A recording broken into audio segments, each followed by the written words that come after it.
Lagi dari bulan Sya'ban juga kaya bulan puasa. Jadi materi malamnya bahas tentang hikmah-hikmah ataupun disyariatkan ibadah puasa.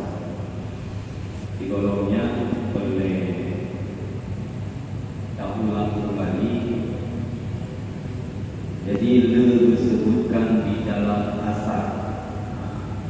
Jadi asar baik itu perkataan para tabi'in atau perkataan para ulama. Itu juga Rajab Syahrul Zar'i, bulan Rajab bulan menanam. Jadi bulan tatanam pakai, bulan tatanam amalan, bulan untuk menanam kebaikan. Sya'ban Syahrul Sakri, sedangkan Sya'ban bulan menyiram, bulan menumbuh, bulan untuk tarawat amalan yang kanan. Sedangkan Ramadan bulan petik hasil, Syahrul Hasadi, bulan panen. Keku persiapan kebetulan menolak tambahan hadis ini. Jadi bulan Ramadan inti daripada ibadat inan. Jadi supaya hasil diterima, kita perlu untuk tatanam amalannya. Kemudian perlu untuk tarawat. Setelah itu baru merokok. Itu yang nanti istiqamah dalam amal.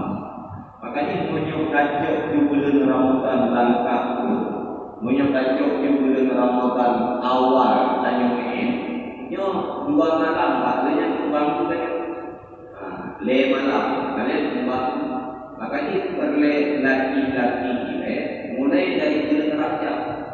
Kemudian ketika bulan Sya'ban dan kamu masalah. Makanya ada ulama nanti berkenan bulan Rajabnya bulan musyarakah. Dan tahu syarat-syarat apa. Jadi amalan-amalan sunat seakan-akan dianggap sebagai wajib. Lagi sembahyang sunat duha, sunat hukum ni. Tapi kalau baik tak anggap sunat ni, tak wajib bagi hukum lagi. Kemudian sedekah, hukum ni sunat, tapi nak bagi sunat ni tak wajib. Dia nanti musyarakah. Tapi syarat amal kebaikan itu hukum. Anak hukumnya apa? Lagi contoh Rasulullah. Buku syarat Pak Fatimah pakai sutra, padahal pakai sutra itu boleh. Kemudian lagi sahabat-sahabat hana bukti ihbak pantai, padahal ihbak pantai itu. Tapi memberatkan kepada diri untuk laki-laki. Nah, begitu coba bulan Sya'ban, sebenarnya dengan istilah bulan muhasabah. Dan muhasabah kebaikan-kebaikan yang sudah kita lakukan di bulan Rajab. Mulai tak inti-inti kebaikan mereka, mulai tak hetong-hetong malam. Nyok mantong kebaikan yang kamu buat malam. Nyok mantong kesalehan yang kamu buat dari umur tanpa banyak. Tak hetong-hetong. Nak buat dekat lupa bulan Ramadan, tanya ke istiqamah. Sehingga puncak ibadahnya tak bulan Ramadan. Man punya cacok dengan pun langsung 40 Ramadan. Nyoleh malam pulang leh. Kadang mana nyoleh malam 2 malam kan pulang. Makanya perlu untuk dapat syarat-syarat ini dalam tidak 40 sebelumnya. Najibah di istilah dari ulama bulan Rajabnya bulan tahani. Jadi arti tahani mengosongkan diri daripada kejahatan-kejahatan, mengosongkan diri daripada sifat-sifat yang menakut, kebiasaan menakut. Contoh Pak, dengarnya kebiasaan menakut, berdahawannya kebiasaan menakut, kemudian banyak ngoceh, kain tukar dan lain sebagainya, itu semua perkara yang tidak baik. Lalu katakan juga benar-benar tak kosongkan perkara-perkara kebiasaan-kebiasaan anaknya, tak kosongkan. Wajib buat bulan Sya'ban, kebenaran tahan, dah hiaskan diri dengan kebaikan. Karena benar umpama lagi tak kosong. gelas kosong. Gelas kosong, nyohana kamu pelitong gelasnya dan tutup. Lalu kamu bersih. Walaupun bersih tadi, menyohai kamu dalam gelasnya tetap tutup. Gelasnya dicuci, gelasnya memang kotoran-kotoran. Tapi kamu bersih dan bersih dan tetap bersih, ini tetap tutup. Menantikan apa? Dan get tak ada dermawan tak ada, tapi penyohnaman pelit dalam hati dermawan dia menjauh. Nak buat dia menjauh hidup itu kepentingan. Sehingga hanya untuk sedekah, nak kepentingan pribadi. Nak betul-betul ilai sifat kikir, itu nak tahapan pak kosong katanya. Nak buat dia kosong, kini hana dermawan hana, baru buat dia tak kamu dermawan. Dermawan dia kamu ini bersih. Lebih boleh benar. Nak buat dia bulan Ramadan, kebenaran belum terjadi. Nampaklah kebaikan-kebaikan ada di seseorang. Buat dia tadi kamu dah gerak badan kamu dah, kemudian mengerjakan kebaikan kamu dah. Lebih boleh benar. Jadi faktor yang bisa dikatakan puasa. Lebih boleh berpegang. Jadi si golong tadi berangkat kepada surat Al-Baqarah ayat 180 yang ikut tertib mushaf semati. Jadi bab surat yang ke-40 dan ke-45 itu membicarakan tentang Bani Israel. Jadi Bani Israel menyepakati daripada pendapat mufassir untuk Allah menyampaikan tentang Bani Israel Yahudi, kemudian ahli kitabnya beda-beda ungkapannya. Tapi maknanya apa? Bandung-bandungnya adalah keturunan daripada Bani Israel. Ketika disebut Bani Israel, Israelnya artinya Isra Abdul. Dalam bahasa Ibrani artinya Abdul. Artinya Allah, Tuhan. Jadi menyatakan artikan Israel hamba Tuhan, lakab untuk Nabi Yakub, bukan lakab untuk keturunan Bani Yakub, bukan untuk lakab keturunan Nabi Yakub, bukan. Tetapi Israel itu gelar untuk Nabi Yakub, bukan gelar untuk keturunan Nabi Yakub. Nah, untuk menyebut keturunan Nabi Yakub pakailah Bani Israel. Cucu Israel, so Israel Nabi Yakub. Nah, pada disebut Bani Israel dalam Al-Quran, betul maksudnya. Disebut Bani Israel dalam Al-Quran adalah orang-orang keturunan daripada Nabi Yakub, si golong diutus Rasulullah. Dan awal-awal dakwah Rasulullah, ketika mulai nampak ingkar Bani Israel. Karena Bani Israel dibagi dua, nah ingkar, nah mati, nah dia nakai, nah cepat nakai lagi. Hana cikgu beda mengawal tanya ujian. Nah yang biasa, nah yang hancur tak. Berburu bagian. Nah, pada disebut Bani Israel yang maknanya keturunan Nabi Yakub, si golong diutus Rasulullah dan awal-awal dakwah. Yang disebut Bani Israel. Ketika kalimat ingkar, kalimat sifat membangkang dakwahnya itu benar dengan Yahudi. Walaupun menyatakan bahwa Yahudinya keturunan dari Yahuda, tapi nyatakan dari lafaz penggunaan lafaz Al-Quran. Kalau disebut dengan ahli kitab yang mencakup batu awal Nasrani dan mencakup Yahudi dan mencakup yang menguasai kitab-kitab sama. Jadi ini nampak bedanya. Nah, keputusan Bani Israel itu, sedangkan Bani Israel sudah selesai. Betul kalau kaidah. Apabila ditujukan satu kitab untuk golongan tertentu dalam Al-Quran, tapi hanya disebut nan orang, itu menunjukkan kisahnya akan berulang kembali. Apa? Kalau kita contoh misalnya Bani Israel, Bani kelompok, tapi hanya disebut nanti. So nanti begitu. Cuma disebut Bani Israel secara keseluruhan yang menunjukkan kisahnya akan berulang kembali. Tapi disebutkan dengan tokoh tertentu, bahwa dia tertentu yang kisahnya akan Bagi contoh misalnya, kejadian Nabi Adam, kamu sebutkan. Kemudian Siti Hawa disebutkan, yang kisahnya anak akan berulangi, anak akan terjadinya. Tapi Bani Israel ketika disebut secara umum yang menunjukkan berulang kembali. Ayat anak tak ini tetapi ada keserupaan. Nah itu disebut kisah-kisahnya supaya kamu coba juga. Di antara Bani Israel banyak bukan. Ya banyak letak betul nikmat. Nah, nikmat tidak betul di antara lain tujuh mana wasallah selamat daripada Fir'aun dan lain sebagainya. Nah, keliru awalnya. Yang di antara kejelekan awalnya yang kita buat dengan kuasa. Kepegang. Ataku dan nasa bil birri. Apakah kalian menyuruh manusia dengan kebaikan? Menyuruh kebaikan. Watan sauna amsakum, tapi terlalu menuntut kepada diri terlalu.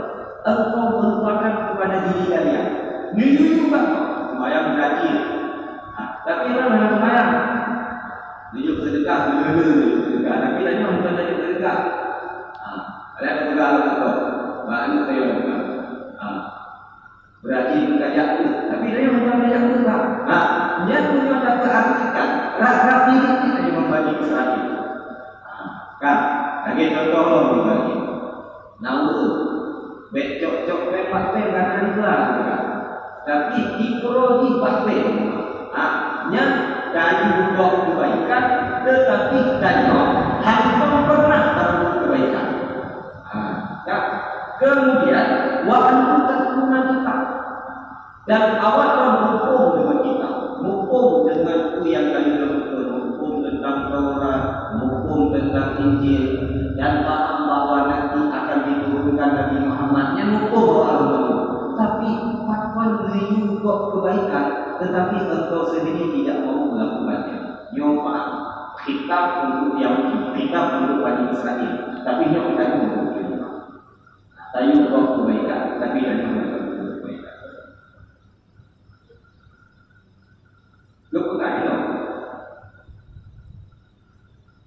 Urut-urut yang benar hampa orang-orang yang menjual-jual ayat suci pakai nama Allah untuk kepentingan pribadi. Jadi pakai nama Quran untuk kepentingan politik. Kalian pakai agenda agama untuk kepentingan politik. Ini kamu mengerti? Nah, itu ubah. Kepegang ini obatnya adalah wasta'inu bisabri wassalah. Minta bantulah kalian dengan sabar dan salat. Minta bantulah dengan sabar dan salat. Dan sesungguhnya salat la kabiratun adalah perkara yang sangat besar bagi orang-orang yang khusyuk. Karena di antara hadis yang berkaitan tentang puasa bukan dengan ini. As-sabr nisfu sabr. Puasa itu setengah sabar dan setengah sabar setengah iman. Ini berkaitan. Menunjukkan bahawa sabar yang dimaksud di dalam ayat ini adalah sabar dalam artian puasa. Maka berkaitan ini. As-sabru huwa habsul qalbi ala hukmi rabbi wa yaqtamilu ay yurada bihi dhahiru aw yuradu bihi as-sabr. Sabar adalah bagaimana kita menjaga hati untuk sesuai dengan hukum Tuhan. Atau yang dimaksud di sini makna sabar, minta bantulah dengan sabar, yang maknanya puasa. Karena hanya puasa yang mampu menentukan asal. Hanya puasa yang dapat menentukan ketinggian yang namanya. Hanya puasa yang mampu menentukan sifat-sifat angkuh katanya. Yang dengan puasa tadi. Jadi itu berkata ulama hikmah disyariatkan puasanya di antara lain nafsu. Yang pertama untuk menghilangkan sifat bahimah yang nama tadi. Sifat bahimah. Sifat bahimahnya sifat binatang ternak yang melekat pada diri manusia. Sifat-sifat binatang ternak, tetapi sifat itu berfungsi antara binatang dengan manusia. Tahu antara lain banyak makan, hanya banyak makan, dia maju. Kadang-kadang kau menurut habis itu tinggal tambah. Jadi tambah lama, berarti tambah buka habis sampai tinggal itu tambah lama. Jadi hanya habis-habis. Naulung mengunong itu. Berarti tak kala cik memang kursi. Naulung itu pada maju lupa kerja. Yang sifat binatang melekat pada diri manusia. Kemudian dia tuntut. Yang punya kaya-kaya dong itu. Ada apa disunatkan itu 17 jam jaga 7 jam itu. Sunat dia. Sehingga lawan ini 17 rakaat dari sembahyang menjadi kafarah 17 jam saya jaga. 7 jam dengan yang lain apa lagi? 17 jam dengan 7 jam jaga. Jadi lebih itu menjaga yang sifat binatang ternak. Lagi contoh itu lumur lepas nah, dengan puasa dan tempat sifat-sifat bahimah, sifat binatang ternak. Banyak tidur, malas, yang betul ada dengan puasa. Nah, munyok hana gaduh sifat bahimah dia bahaya. Munyok hana gaduh sifat bahimah, sifat binatang ternak muncullah yang kedua nanti sifat semuanya. Sifat semuanya sifat binatang puas. Yang sifat binatang puas berupa bahaya. Sifat ingin menguasai orang lain. Lagi contoh sifat harimau yang kekejaman kemudian galak untuk menumpahkan darah orang lain. Demo ni macam bentuk kakak macam bentuk tak. Itu adalah sifat-sifat binatang puas. Munyok anak kita berduduk sifat bahimah yang nampaknya muncullah sifat semuanya, sifat yang sangat kejam. Besar kali, kejamnya berani juga. Dia berani berada di posisi tenang. Lagi contoh kemenang. Ini jawaban kemenang. Kepikir lekap turun cara kemenangnya berani. Yang kedua cara kemenang ada orang tempatnya Cina pernah juara kemenang. Lancar apa? Kau berani urung yang mengatakan kebenaran itu benar. Betul urung yang bapak itu mengeluarkan kata-kata kotor, tapi mereka itu berani. Sifat semuanya, sifat kejam. Lagi contoh sifat harimau, contoh sifat singa, ingin menjadi raja, ingin menumpahkan darah orang lain, untuk kalau orang lain, jadi dipandangkan lebih kurang ingin dijatuhkan dan sifat semuanya. Andai hanya tak jatuh sifat semuanya, tidak hilang sifat semuanya, maka sifat semuanya tersebut menjadi sifat syaitaniyah yang namanya sifat syaitan. Mulailah galak kayu asmu menipu orang lain, mulailah kayu galak tak puget tipu daya, tak puget manipulasi, tak puget yang hanya sesuai dengan syariat, tak puget semacam tipu daya sehingga kau termanipulasi dengan sifat-sifat atau ucapannya. Hanya sifat syaitan. Andai hadis kita buat sifat syaitan, sifat syaitannya berubah dia itu menjadi sifat rububiyah, sifat berkuasa. Akhirnya urut pakai sifat Tuhan pasti. Toh juga sifat Tuhan, sifat sombong, sifat galak itu adalah sifat-sifat yang harusnya dimiliki oleh seorang Tuhan. Tak pakai pakaian Tuhan, akhirnya itu yang terjadi. Akhirnya murkalah Allah kepada Nabi. Dan nyata mampu dihilangkan oleh kuasa, mampu dihilangkan oleh kuasa. Bahkan bagaimana fisromi kasrah syahwat, karena sesungguhnya pada puasa itu dapat memecahkan syahwat. yang pada puasa dapat memecahkan syahwat. Jadi syahwatnya muncul dengan sebab banyak makan, banyak tidurnya juga syahwat. Nah, satu-satunya untuk menghilangkan syahwat menyedikitkan makan, gagal syahwat. Maka disyariatkan dalam puasa. Kemudian watasbiyatul nafs, membersihkan jiwa. Katanya jiwa dan kita dengan puasa, jiwa dan suci kembali. Nah, ketika telah suci jiwa daripada kotoran, maka berhias-hiaslah diri dengan sifat-sifat yang mulia. Contoh ni, lagi tawafuk. Yang tawafuk muncul dengan sebab orang itu banyak kesabaran. Tapi Daniel salah dalam artikan tawafuk. Daniel tak artikan tawafuk kurang kalau dia, kalau you untuk kuy-kuy. Kemudian kalau salaman ujung jawabannya, kemudian merendahkan diri, bukan itu makna Allah. Makna Allah memandang diri kita dan memandang orang lain itu lebih mulia. Maka kata dalam nikah, orang yang tawadhu, yang menempatkan dirinya itu pada tawadhu, dia merasakan dirinya tawadhu. Tetapi dia menempatkan posisinya itu di atas. Bahwa bukan berharta, maka dia orang sombong yang sebenarnya.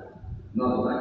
Punyok dan tak merasakan diri dan sebagai guru tawadhu, ada rasakan tawadhu. Tapi tak tempatkan diri dan posisi di atas. Lagi contoh misalnya, nah kebetulan banyak orang alim, ya punya ilmu banyak, punya pengetahuan banyak. Untuk Pak Masjid tadi ikut tiang. Dan yang lain tanya, Bapak yang ikut tiang dulu, Bapak hanya dulu dong. Sebetulnya itu memang layak itu, tapi hanya beli.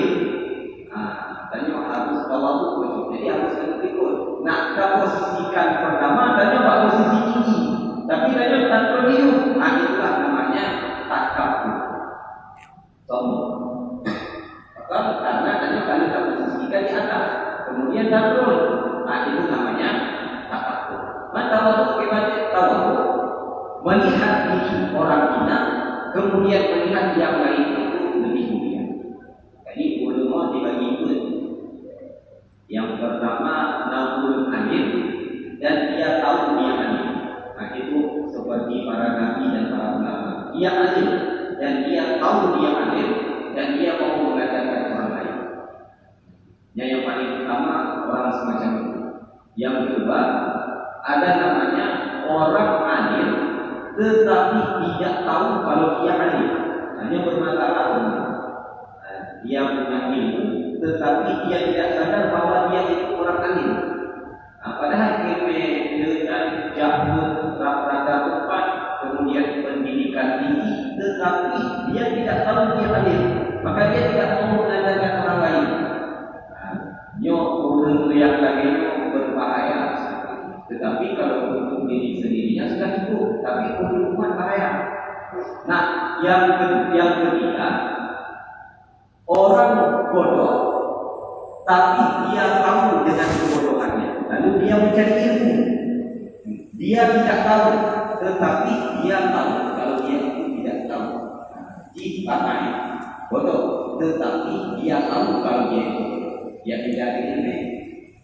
Yang kedua, dia bodoh, tetapi dia tidak tahu kalau dia itu bodoh. Nyok guru yang bagaimana?